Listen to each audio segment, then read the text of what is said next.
1 Korintus 1 ayat yang ke-18 berkata demikian, Bapak Ibu Saudara.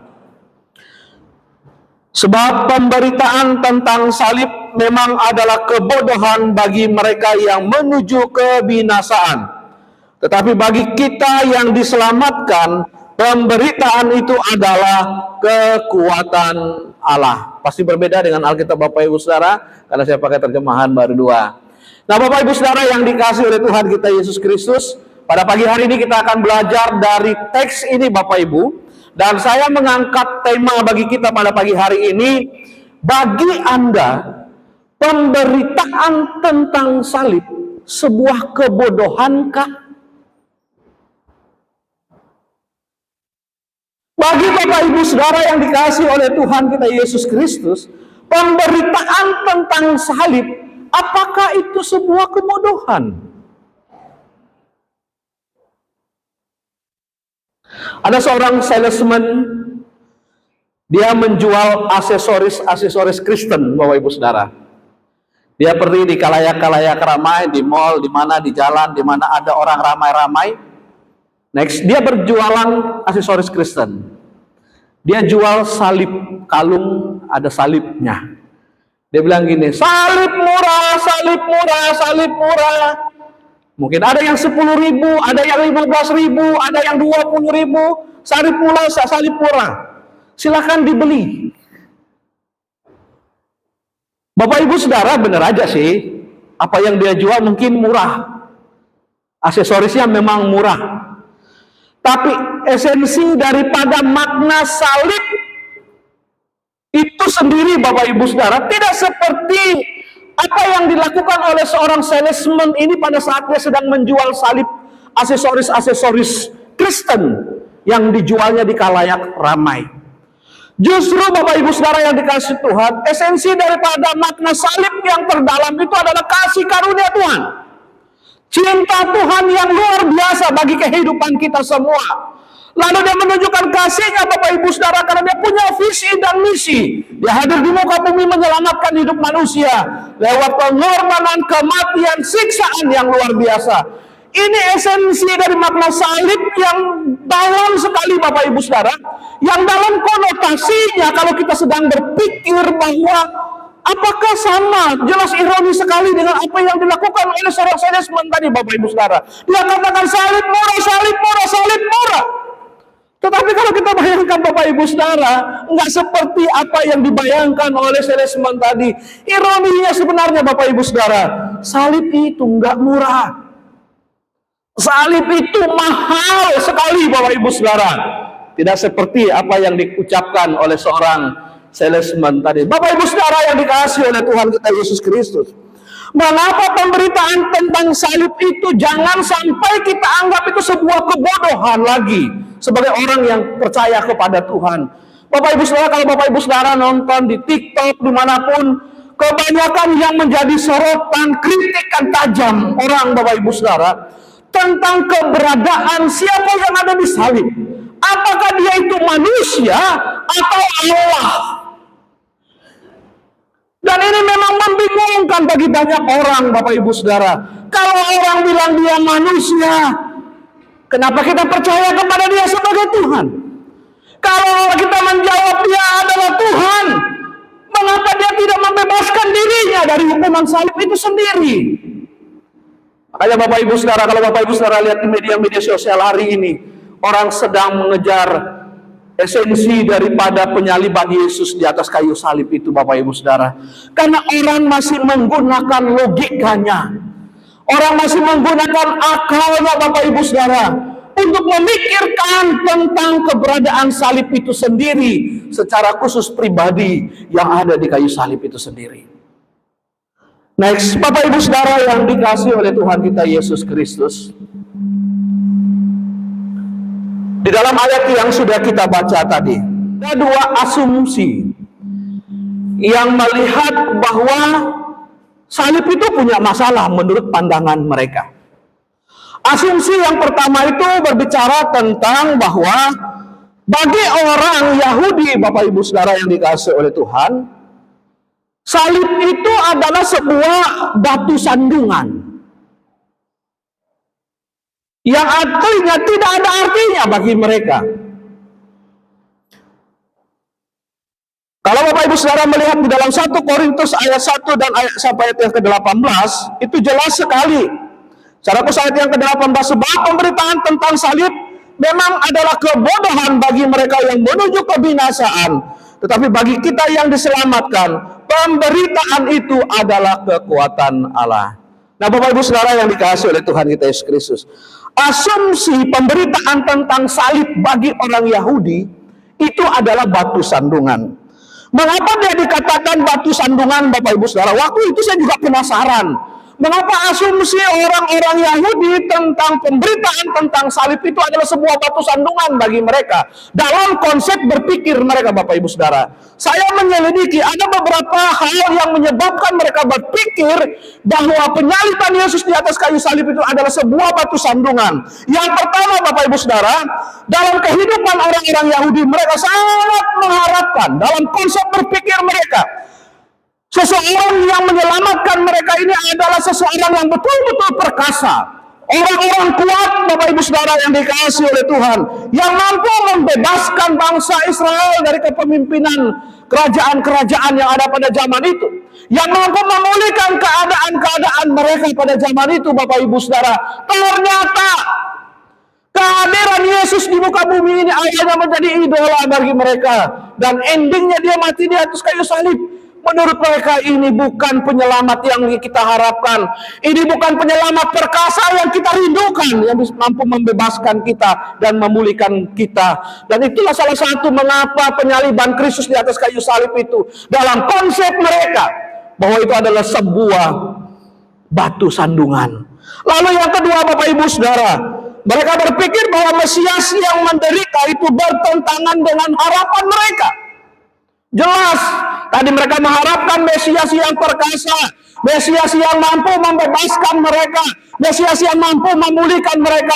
Ternyata jauh dari harapan mereka, Bapak Ibu Saudara. Tidak seperti apa yang menjadi kerinduan mereka sendiri. Dan yang ketiga, mengapa Mesias itu, penyaliban Yesus di atas kayu salib itu dianggap sebuah batu sandungan? Karena mereka adalah penganut hukum Taurat yang sangat-sangat kental. Sebagai penganut pada hukum Taurat dan ajaran itu, bagi mereka yang digantung di kayu salib itu dianggap terkutuk. Kalau sesuatu yang sudah teranggap terkutuk, Bapak Ibu Saudara, dapatkah mereka mengatakan bahwa dia adalah seorang Mesias? Dapatkah mereka menganggap bahwa dia adalah seorang yang perkasa, yang mampu menyelamatkan mereka? Makanya mereka katakan penyaliban Yesus di atas kayu salib itu mereka anggap sebuah batu sandungan, Bapak Ibu Saudara. Lalu yang berikutnya, next, mereka menganggap itu adalah sebuah batu sandungan, Bapak Ibu Saudara, karena mati secara terkutuk. Dan itu adalah sesuatu hal yang sulit diterima bagi orang-orang Yahudi.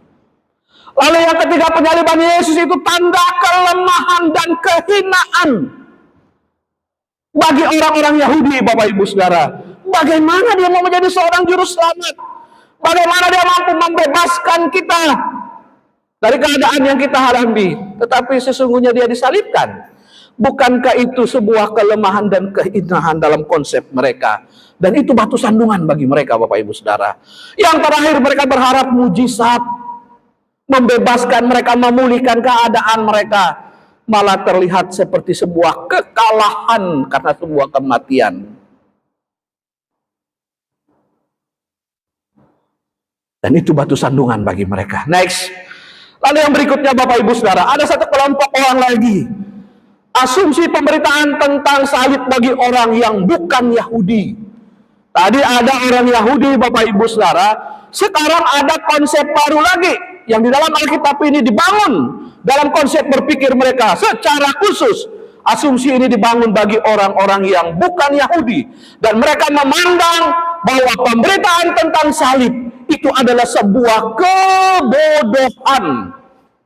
Mengapa ada sebuah kebodohan, Bapak Ibu? Mati di atas kayu salib itu tidak masuk akal bagi mereka, bagi seorang pemimpin.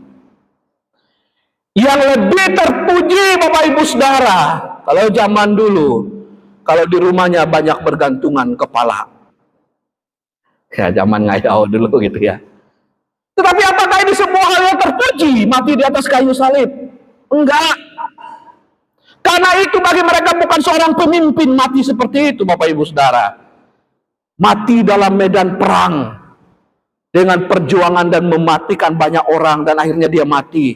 Mungkin itu logika seorang pemimpin bagi mereka. Tapi bagi orang Yahudi, Bapak Ibu Saudara, dalam logika berpikir mereka, mati yang demikian tidak masuk akal dan tidak dianggap sebagai pemimpin yang mampu menyelamatkan mereka. Sebuah kebodohan dalam konsep berpikir orang yang bukan Yahudi, Bapak Ibu Saudara. Kematian itu betul-betul bertentangan dengan nilai-nilai yang mereka anut. Apa nilai yang mereka anut, Bapak Ibu Saudara? Kalau dalam budaya Yunani dan Romawi, kekuatan dan kemenangan itu sangat-sangat dihargai. Kalau dia mati dalam medan perang seperti apa yang saya katakan tadi. Tetapi kalau mati di atas kayu salib, itu tidak ada nilai sebuah kebanggaan yang dianut oleh orang-orang yang bukan Yahudi, Bapak Ibu Saudara. Karena justru itu mereka berpikir itu adalah sebuah kelemahan, sebuah kekalahan pada pribadi seorang pemimpin. Makanya Bapak Ibu Saudara yang dikasihi Tuhan, pemberitaan tentang salib itu sebuah kebodohan bagi asumsi yang sedang dibangun oleh orang-orang yang bukan Yahudi. Yang terakhir Bapak Ibu Saudara, dalam konsep berpikir mereka bahwa pemberitaan tentang salib itu adalah sebuah kebodohan. Next. Gagasan seseorang yang lemah dan hina menjadi seorang penyelamat, itu tanda tanya bagi mereka. Karena itu dianggap kebodohan, Bapak Ibu Saudara yang dikasihi oleh Tuhan. Jadi kalau Anda mau jadi seorang penyelamat, baru Anda lemah, tidak punya kekuatan, baru Anda orang-orang yang tidak terpandang dan tidak masuk hitungan mungkin dalam prajurit atau hal-hal yang lainnya, jangan coba-coba Anda mau menjadi seorang penyelamat. Karena Anda akan mati konyol. Karena tidak mungkin Anda bisa melakukannya. Mengapa? Karena orang sudah menganggap Anda hina. Karena orang sudah menganggap Anda tidak punya kekuatan, Anda sudah dianggap Anda tidak punya kemampuan untuk melakukan tindakan itu, Bapak Ibu Saudara. Dan kalau ada yang seperti itu dalam gagasan dan berpikir orang-orang yang bukan Yahudi, itu dianggap sebuah kebodohan, mau mati konyol. Nah, Bapak Ibu Saudara yang dikasihi oleh Tuhan kita Yesus Kristus, terus terang, bagi orang-orang yang bukan Yahudi, mereka selalu menggunakan logika mereka untuk berpikir, untuk menilai sesuatu hal. Bagi mereka, kalau itu tidak masuk akal, itu tidak akan diterima oleh mereka. Kecuali hal itu bisa masuk di akal mereka, masuk di logika berpikir mereka, Bapak Ibu Saudara, baru mereka bisa menerima apa yang harus mereka terima. Bapak Ibu Saudara, beberapa waktu lalu saya sudah katakan, kecenderungan juga manusia seperti itu. Kita cenderung menggunakan logika kita. Mampukah kita melakukan ini? Tidak mampu. Ada bisa nggak masuk di sini? Tidak bisa. Bisa nggak Anda mengerjakan ini? Tidak bisa. Pasti dia tidak bisa. Kenapa Bapak Ibu Saudara? Karena manusia menggunakan logikanya. Tahukah Bapak Ibu Saudara? Allah yang kita sembah, Allah yang kita percayai, mampu melebihi semua logika-logika berpikir kita. Yang mungkin bagi kita mustahil, Bapak Ibu Saudara, bagi Allah itu tidak mustahil. Apa mampu bisa mengerjakannya? Nah, Bapak Ibu Saudara, bagi orang-orang yang bukan Yahudi, berpikirnya seperti itu, Bapak Ibu Saudara. Sebuah kebodohan pemberitaan tentang salib. Terakhir, Bapak Ibu Saudara, menjadi pertanyaan besar bagi kita hari ini. Next.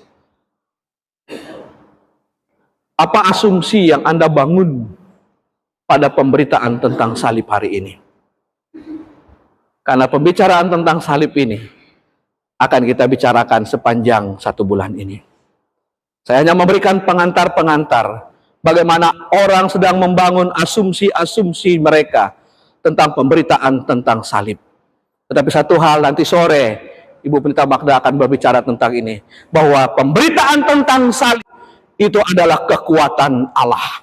Dan itu hanya terjadi kalau dalam ayat yang ke-18 katakan, bagi kita yang telah diselamatkan oleh Allah, pasti akan berkata bahwa pemberitaan tentang salib adalah kekuatan Allah. Bagi mereka yang akan binasa, Bapak Ibu Saudara, bagi mereka yang tidak percaya kepada Tuhan, mereka akan berkata pemberitaan tentang salib itu adalah sebuah kebodohan.